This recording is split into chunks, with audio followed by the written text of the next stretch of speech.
और उस समय इतनी साधन तो होता नहीं था उस पत्थर को हटाने के लिए। उस राजा ने सोचा कि क्यों नहीं किसी पहलवान को बुलाया जाए और उस पत्थर को हटवाया जाए रास्ते से। बहुत सारे जो भी पहलवान थे दूर दूर तक ये संदेश भेजा गया कि जो भी उस पत्थर को हटाएंगे राजा साहब बहुत सारे इनाम देंगे। बहुत सारे पहलवान आए और सभी अपना बल का प्रयोग किया उस पत्थर को हटाने में। किसी से भी वो पत्थर नहीं हटा। उसी में एक बहुत दुबले पतले व्यक्ति थे।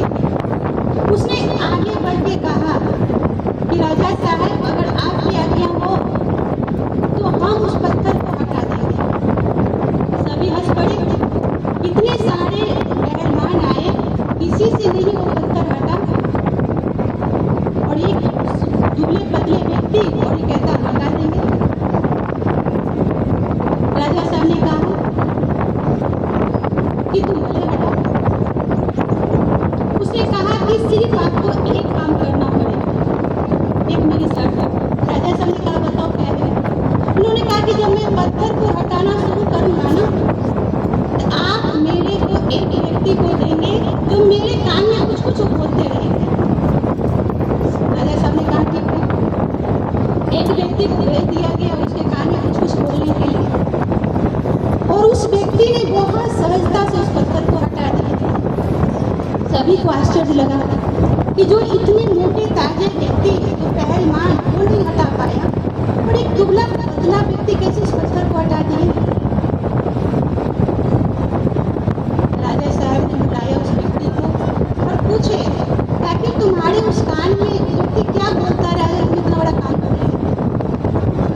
उन्होंने कहा वो मेरे कान में बोल रहे थे कि तुम कोई साधारण मनुष्य नहीं हो, तुम एक राजपूत हो और इतिहास उस बात का साक्षी है कि राजपूत कभी भी हार नहीं खाएंगे।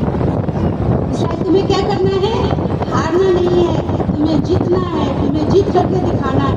वो हमारे हौसला को क्या कर रहे थे, बढ़ा रहे थे और उसकी वो बातें ही हमें इतना जोश में ला दिए, इतने उमंग उत्साह में ला दिए, हम इतने बड़े काम भी इतना सहजता से कर लिए।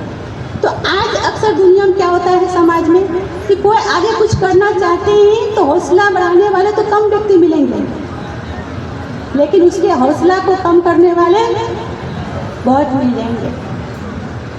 ऐसे समय पर परमात्मा का ज्ञान हमें बहुत काम आता है। जहाँ मनुष्य मनुष्यों के हौसला को काम करते हैं, ऐसे समय पे परमात्मा हमारे हौसला को बढ़ाते हैं कि तुम कोई साधारण मनुष्य नहीं हो, तुम कोई साधारण आत्मा नहीं हो, तुम तो एक सफलता के सितारे हो, तुम तो महान आत्मा हो, तुम तो श्रेष्ठ आत्मा हो, तुम जो चाहो वो तुम कर सकते हो। और जैसे ही ये संकल्प आता है हमारा मनोबल कई गुना क्या होता है, बढ़ जाता है और हम बड़े से बड़े कार्य करके दिखाते हैं। तो अभी हम सभी सबसे पहले इस मंच से